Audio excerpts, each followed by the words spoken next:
Hello friends, today I'd like to talk to you about that wonderful New Orleans based jazz band Tuba Skinny.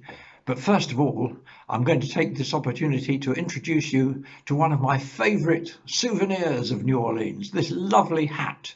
When I first went to New Orleans, it must have been 30 or more years ago, um, I decided to buy this hat as a great souvenir of the holiday, and I went along to the famous hatter's shop, which is called Mayer's in St Charles Avenue, and I got it.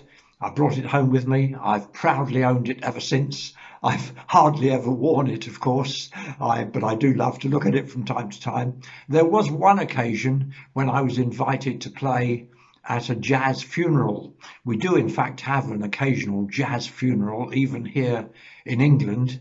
And of course, I proudly wore this hat for the purposes on that occasion. So I've got a couple of photographs. I've got one of Mayer's hat shop and one of me dressed before I went along to the funeral parade.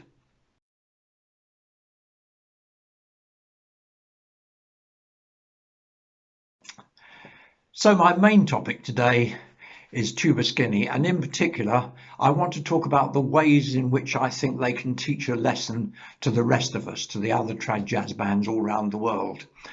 I recall in my early days of going to listen to trad jazz bands that there was nearly always a front line of trumpet in the middle with clarinet on one side and trombone on the other, and they would be up on the stage blowing up very loud over the heads of the audience, and behind them was the so-called rhythm section, perhaps a banjo, a bass, maybe a piano, maybe a drummer. And so the band was in kind of two parts, and it felt rather aggressive, as particularly the way the trumpet and the trombone blew out over the crowds. And also from the point of view of the band communicating with each other and working out what they were going to do as they went along, signalling was not really very easy. They had to make very obtrusive signs to each other, or they had to talk or shout about what was going to happen next. And sometimes there was, I thought, pretty bad behaviour where players would wander around even while another one was taking his solo and be chatting to each other and laughing, which seemed to me not very respectful to the chap who was doing the solo or to the audience. But anyway, what I want to say first is that Tuba Skinny, in the way they set themselves out, I think have set a new standard that the whole world is beginning to follow, I've noticed. They arrange the band in a sort of arc wherever they've got the room to do so, so that they can all see each other. And if there are any signals to be exchanged, it requires only a little lean or a little bit of eye contact or a tiny little bit of pointing or finger signaling, and everybody knows what's going to happen. So that's the first thing. I do like the way that they set themselves out, and also they are seated mostly. I think that makes for a much more musical performance, and as I say, far less aggression about it. It really does make for lovely music, I think, and very well controlled if you have that closeness and they can all see each other. So that's the first thing I think I like about them.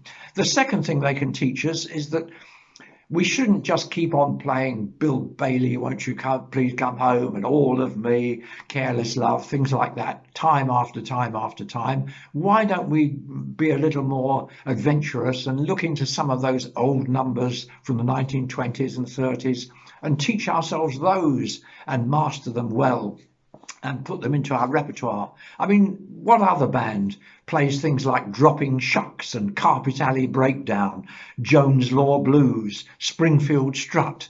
None of the bands that I used to go and watch played tunes of that kind, but Tuba Skinny have got probably 100 or more of those fairly obscure old tunes that they've resurrected, and they play regularly in their normal repertoire. The next thing I like about Tuba Skinny, from which we can learn, is they don't do what so many bands otherwise do, where they play the tune through once and then every member in the band in turn takes a long solo improvising over the tune while the others just stand around not doing very much. With Tuba Skinny, all the band are involved all the time. You don't, even though they're brilliant and they can improvise brilliantly, you don't get prima donna solos, people screaming around on high notes, that sort of thing. They just bring out the musicality of the piece. They all can take solos very nicely, but even when they do, they tend to limit them to just half a chorus very often, 16 bars instead of 32, and they share the work around. And even while one player is playing his solo, you'll notice that others are playing gently in the background, colouring it nicely. That's another feature we don't often get, I find, with bands in England, at least, that I go to watch. The next thing is, very often the bands I've been to see in England have very noisy drummers or very obtrusive drummers, where the crashing and bashing spoils the programme for me. But with Tuba Skinny, well, of course, they have mainly Robin as their percussionist, and he is so discreet. Even when he's playing the full drum kit, he just adds to the pulse of the band and a little bit of colouring, but never do you sense that in any way he is spoiling the music for the other players, as sometimes happens. The next thing is, I like the trouble they take over their music. They obviously work out well in advance how they're going to present the piece, and if it's a fairly complicated number, they'll often have a clever introduction, 4 bars, 8 bars or whatever, and sometimes they'll have a coda, so when they reach the end they add another little 4 bars or so, twiddly bit, and they've all mastered that, and it does add a lot of pleasure to the performance. It's better than just starting at the beginning of the tune, finishing at the dead end without any kind of framework round it, so I do like that. Another thing I like about their performance, from which we can learn, is the terrific amount of trouble they take over getting the tempo right. And once they've established it, they keep absolutely strictly to it with metronomic regularity. Notice before the tunes are played, they take up to 30 seconds or so testing out the tempo by mainly with tapping their knees or banging their feet on the ground until they feel they've got it just right, and then Shay will say 1, 2, 1, and off they go.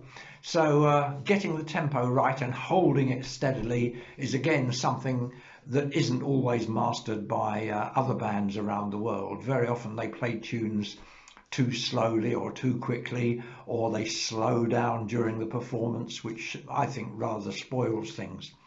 The other thing, of course, one of the big features of all traditional jazz music is those little breaks where the whole band stops for a moment and one instrument plays a little decorative couple of bars. Music, of course, is full of that, the jazz music is, and with Tuba Skinny they never make a mess of those breaks. They're always, everybody knows who's going to take the break, or it's very clearly signalled, usually by Shay, and so you don't catch them out going wrong. They always make a lovely job of the breaks. Well, there are some of the ways I think everybody can learn from Tuba Skinny, and I think some bands have started doing so. I've noticed that already. There's more and more bands seating themselves in the way that Tuba Skinny do, and are trying to master some of those other things I've been talking about, excuse me, as well. But I'm going to finish today with a video of Tuba Skinny playing a pretty complicated piece, Grandpa's Spells. And you'll notice in this one, it illustrates the things I've been saying. Brilliance with taking the breaks. There are breaks in both the first 2 themes, and they always know who's going to take the break. But you do see Shay very discreetly leaning towards somebody or nodding towards somebody or just looking at someone to tell them that they've got to do what's coming next.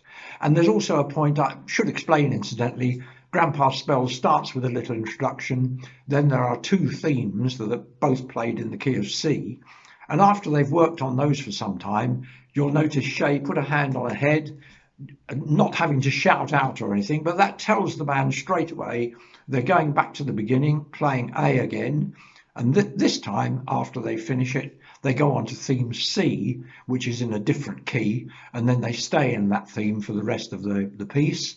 And some of them improvise on that. And then when it does come to an end, they have a delicate little coda. I think it's led by the guitar, if I remember rightly, and that just finishes the piece off really beautifully. So sit back and enjoy this if you haven't seen it before. It's Tuba Skinny playing Grandpa's Spells. From me for now, bye-bye.